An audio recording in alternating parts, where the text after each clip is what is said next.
各位老友記，各位觀眾，你試諗下，有一日你同往常一樣，去銀行排隊打博，或者喺部自動櫃員機前面諗住拎返幾千蚊出嚟飲下茶、買下餸，點知個存摺或者部機顯示出嚟嘅餘額同你心入面諗嗰個數差咗一大截，甚至發現平時嗰筆救命錢長者生活津貼，竟然無端端斷供咗。你嗰陣時第一反應係咪會覺得係社署搞錯咗，定係銀行系統壞咗？我話你聽，呢種情況喺呢幾年真係發生得越嚟越頻繁。好多長者，甚至係幫父母處理緊津貼嘅仔女，都覺得好奇怪，明明我哋戶口真係冇乜錢，得嗰幾萬蚊，連資產限額嘅邊都掂唔到，點解政府會突然話我唔合資格，仲要停咗我筆錢？有啲人仲衰，唔單止筆錢被消失，仲收到社署寄嚟嘅信，話佢漏報資產，要求佢喺限期之內退返之前領取過嘅幾萬蚊，甚至10幾萬蚊出嚟。呢種感覺真係好似晴天霹靂，本來諗住靠呢幾千蚊過日子，而家反而變咗負債累累。其實呢個問題嘅核心，就係好多人根本搞唔清社署審查嗰3個關鍵位。今日我哋就唔講啲虛嘢，直接拆解呢入面嘅陷阱。點解你以為自己好窮，但喺政府眼中你係超標？點解明明係傷殘津貼，住咗1個月醫院就會由高額變咗普通？我會用最淺白、最貼地嘅粵語，幫大家逐一分析。唔想臨老先至無端端冇咗幾千蚊，或者俾人追數追到失眠，呢篇稿你一定要由頭到尾聽清楚。我哋先講第一個最容易踩中嘅陷阱，就係資產呢2個字到底點樣計？好多老友記覺得資產咪即係銀行存款咯，我戶口得嗰3幾萬，單身人士個上限去到415000蚊，兩公婆去到63萬，我點計都唔會過啦。但係大家要明白，社署計資產唔係只係睇你一個戶口，最常見嘅一個死位就係聯名戶口。好多時老人家為咗方便，會同仔女開個聯名戶口，諗住萬一自己有咩事，仔女都可以拎錢幫手處理。但係社署喺審查嘅時候，如果係聯名戶口，佢哋通常會將入面嘅錢平分。例如你同個仔開咗個聯名戶口，入面有80萬，咁社署就會當你名下有40萬。如果你自己本身仲有其他銀行戶口有幾萬蚊存款，加埋埋，你個資產就即刻過咗嗰個415000蚊嘅上限。你可能話嗰啲錢係我個仔教，佢只係放喺我度，或者係想我有咩急事可以用。對唔住，喺法律同行政層面上，只要你個名喺戶口度，嗰筆錢就有一半係屬於你嘅。仲有一種情況更冤枉，就係啲老人家完全唔記得咗自己後生嗰陣買過啲乜。好多年前，可能你買落一啲投資產品、股票、基金，甚至係一啲有現金價值嘅人壽保險。雖然而家新嘅政策入面，自住物業同埋部分保險計劃嘅現金價值有豁免，但係如果你嗰份係年金或者係一啲會定期派錢嘅儲蓄保，個計法就完全唔同啦。年金入面，如果你一次過供咗一筆錢入去，雖然嗰筆本金可以豁免計資產，但係你每個月收返嚟嗰筆年金收入就會被視為每月入息。由2026年2月1號開始，單身人士嘅入息上限係10900蚊，夫婦就係16680蚊。如果你本身仲有做緊啲散工，或者有其他退休金收緊，加埋呢筆年金，就好容易會超出入息限額。好多老友記就係咁樣，因為唔記得申報呢啲濕碎嘅入息，結果喺社署定期抽查或者每6年一次嘅全面復檢入面，被發現數據唔對路，於是筆津貼就突然之間斷供咗。講到抽查，大家千祈唔好心存僥倖，覺得政府唔會知。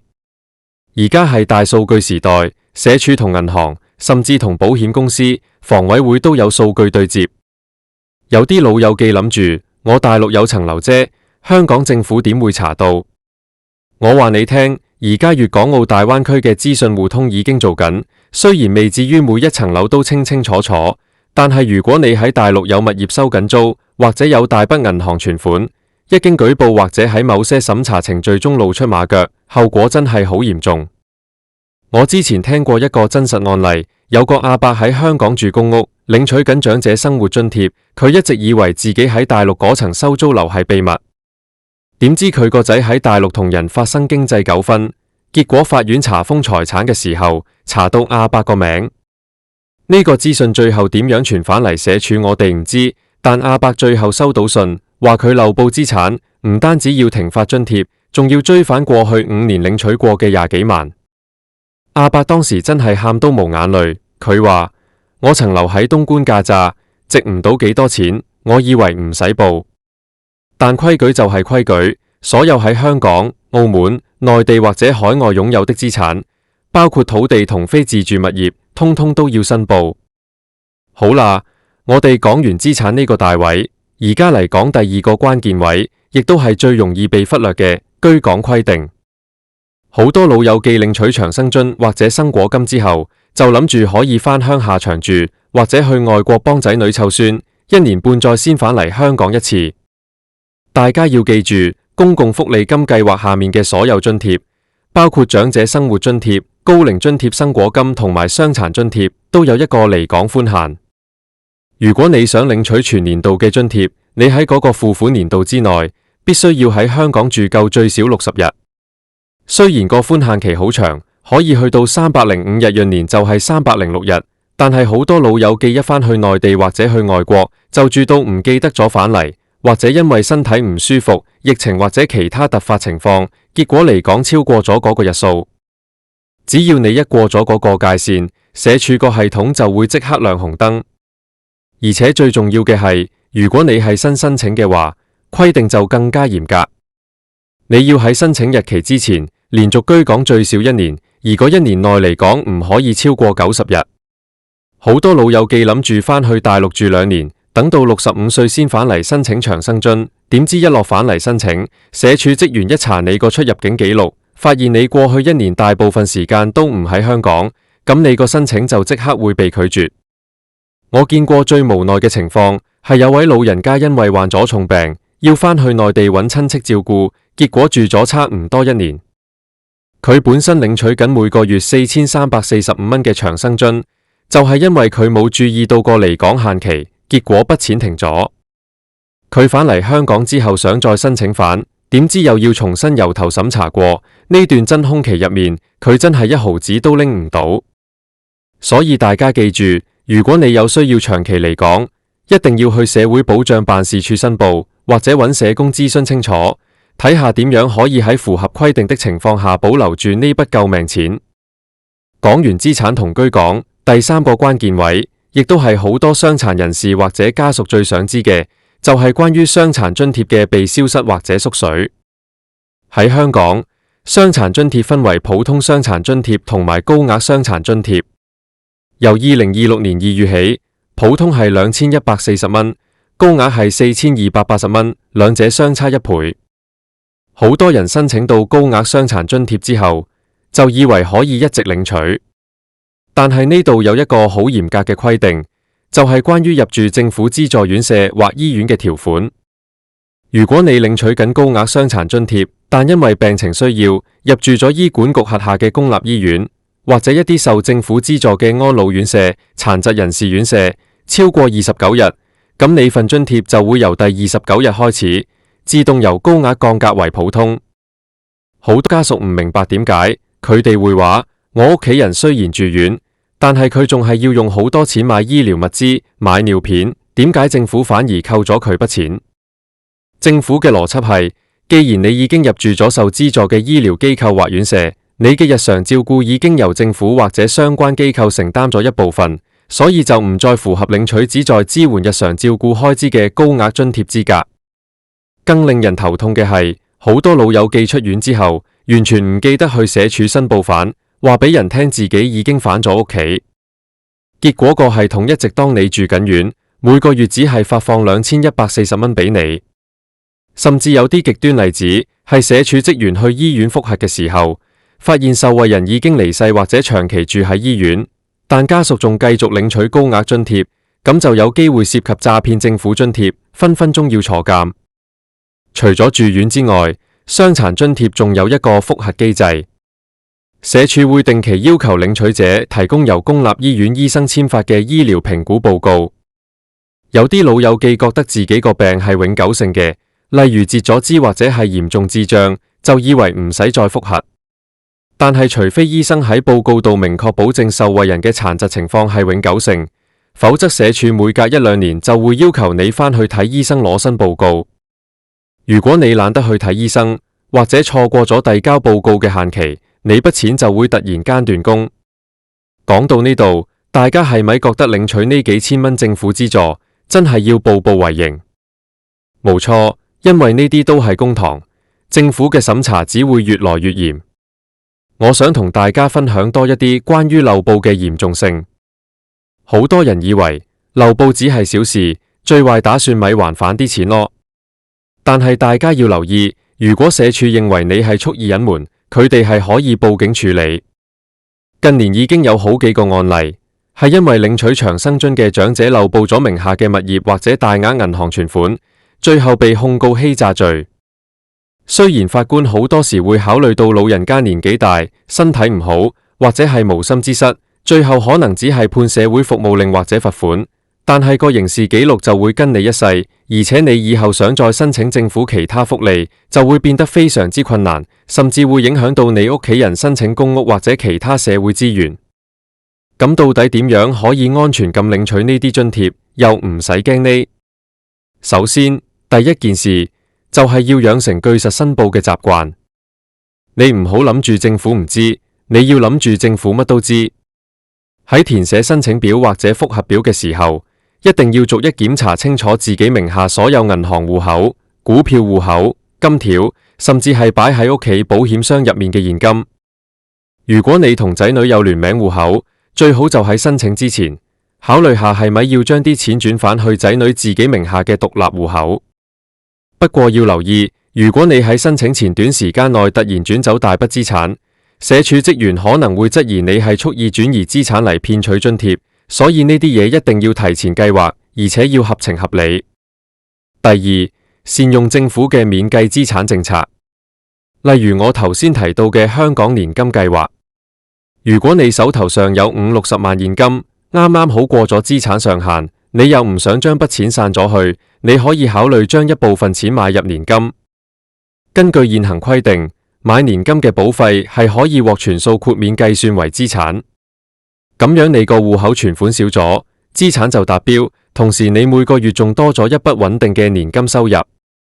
只要呢筆年金加埋你其他入息唔過上限，你就可以合法、合理、安心咁領取埋長生津。呢個就係所謂嘅兩邊攞。第三，留意信箱，社署嘅信每一封都要認真睇。特別係嗰啲郵遞復檢或者全面復檢嘅通知，通常呢啲信會要求你喺幾個星期之內交返啲證明文件。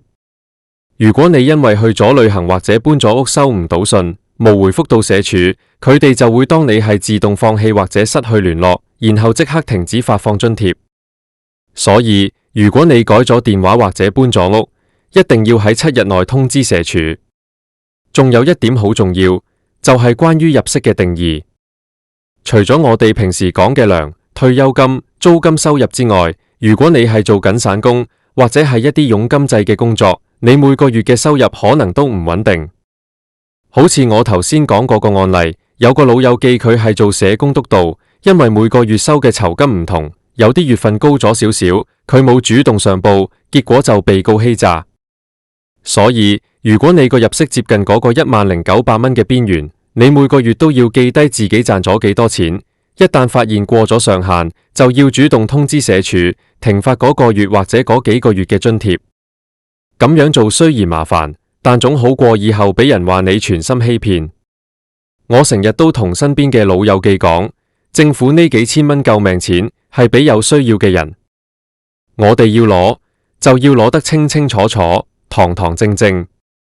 好多時候大家嘅不安係來自於唔知規矩，唔知限額，唔知原來住院要申報，唔知離港有上限。由2026年開始，長者生活津貼嘅金額已經加到4345蚊。對於好多基層長者嚟講，呢筆錢真係好重要。可以用嚟交水電煤、睇醫生、買啲營養品。我唔希望見到任何一個老友記因為一啲細節上嘅出入，或者因為一時嘅懶惰而導致呢筆錢被停發。如果你身邊有啲朋友或者你嘅父母正領取緊呢啲津貼，我建議你幫佢哋檢查一下以下幾樣嘢。第一，銀行戶口有冇突然多咗錢，例如仔女俾咗一筆大面額嘅家用，或者係保險到期拎返筆錢。第二，有冇好耐冇去更新過銀行本仔，入面有冇一啲不明嘅入息或者扣數。